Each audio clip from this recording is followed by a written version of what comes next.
Shpallja e lumit Vjos si park i mbrojtur kombëtar, si lumi i fundit i egër në Europë, nuk e ka ndalur as pak ndotjen e cila shkaktohet çdo ditë në të. Pamjet të ndotjes së lartë në Vjos e ofron sot njësia administrative Novosel, ku qendra e kësaj njësie, por edhe shumë fshatra përreth, i derdhin ujërat e zeza, jo në kanalizime por në Vjos. Situata më kritike është në fshatrat, të cilat janë të vendosur përgjatë Vjosës, të cilat pa praninë e kanalizimeve derdhin në lum, si rrjedhoj e kanaleve kulluese dhe kanaleve të ujrave të zeza,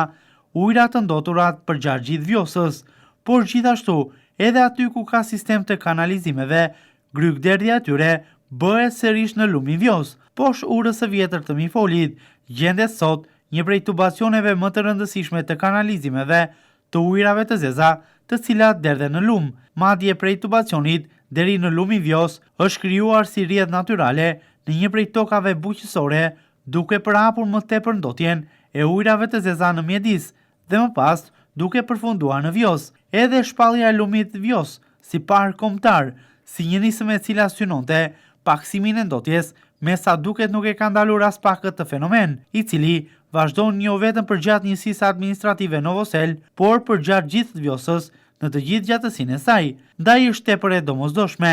shmangja e derdhjes së ujrave të zeza në Vjos, të cilat mbi të gjitha janë të patrajtuara fillimisht. Edhe në vende të tjera të Europës dhe botës, ujrat e ndotur mund të nderdhen në lum, por ato më parë përpunohen, filtrohen përpara se të depozitohen në lumej, ndërsa në njësinë administrative Novosel vlen të theksohet se mungon një impiant i përpunimit të ujrave të ndotura apo atyre të zeza.